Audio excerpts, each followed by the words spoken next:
Online, it seems that the United States is in a perpetual state of cyber war, escalating from large-scale hacks like SolarWinds. 9 federal agencies and about 100 private sector companies were compromised. An advanced persistent threat actor, likely of Russian origin, was responsible. To sprawling disasters like the Microsoft Exchange hack. 30,000 entities inside the United States have been impacted by this security flaw in that Microsoft software. So that's a big number. They're saying is that this is being done by an apparent Chinese nation-state entity. Unlike more traditional warfare of decades and centuries past with physical battle lines drawn, today the fronts are on servers worldwide and the smartphones in our pockets. How would you describe the state of American cybersecurity right now? Well, I think the country's defenses are getting stronger, but we need to move faster. We're seeing, rising threats from abroad, both from criminals and from nation states. Brad Smith is the president of Microsoft. He says the company intercepted and thwarted a record-breaking 30 billion email threats last year. Do you believe that we're at war on the internet right now? I think most of the time people would say this is not an act of war, but it also doesn't feel like a time of peace, especially when we see not only this technology, these attacks used for, say, something like espionage, but sometimes to damage people's computers, to disrupt the operations of, say, a hospital or a school, to put at risk the electrical grid. These are dangerous steps, and we should not treat them as certainly peacetime as normal. It certainly doesn't feel like peacetime in local communities across the country. There was a malicious attempt, well-orchestrated, complex attempt at derailing, destroying the connection which is essential for our students and teachers. We had a breach, we had a ransomware attack on our information technology systems. That is the way we run our school systems. Although the United States has thus far averted a devastating attack on the national grid, state-sponsored attempts to take down the foundation of our infrastructure are on the rise. Cyber is it's the new frontier. Federal Reserve Chairman Jerome Powell calls it the central bank's top concern over even another global financial crisis. We spend a great deal of time and money, making sure that we are resilient, making sure that the banks, they spend a lot of time and money. All of these institutions are, constantly under cyber attack. It's one of those things where you never feel like you've done enough.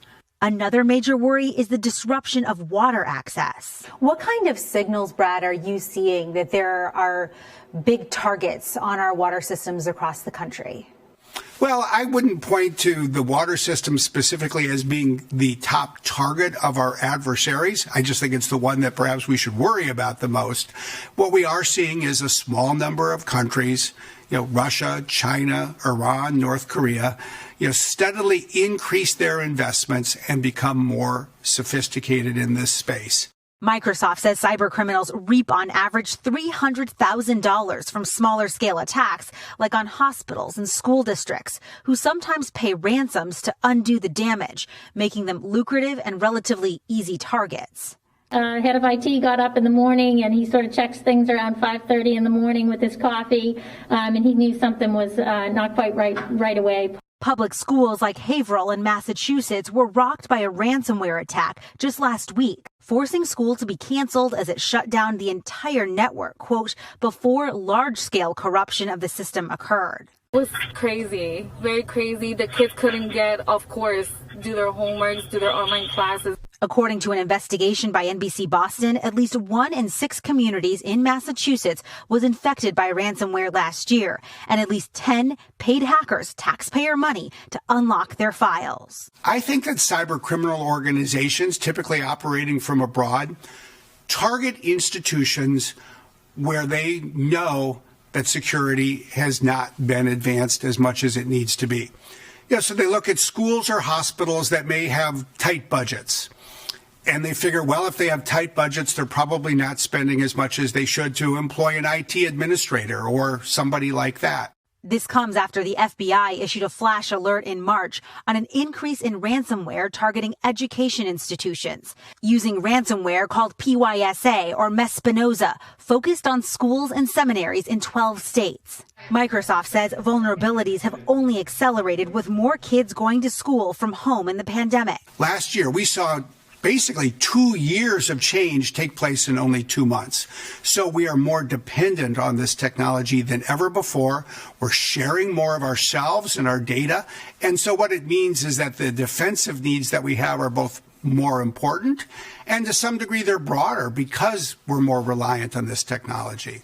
In an effort to prevent future attacks, Congress allocated $650 million of the latest $1.9 trillion COVID relief bill for cyber risk management programs at the Cybersecurity and Infrastructure Security Agency, known as CISA. We are in a continuous low-grade cyber conflict every single day. Alex Stamos is a former Facebook chief security officer and director of the Stanford Internet Observatory. Do you think that the funding is adequate to help prevent future attacks?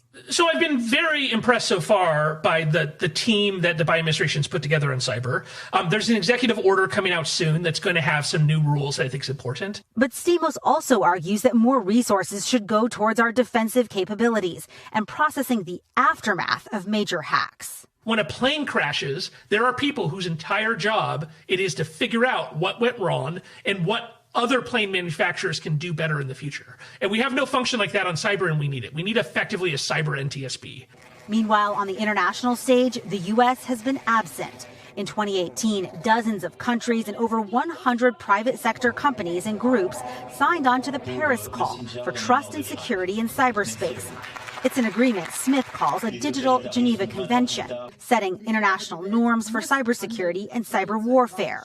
However, under the Trump administration, the U.S. chose not to sign it, along with nation-state cyber aggressors China, Russia, and North Korea. Every business association is on board.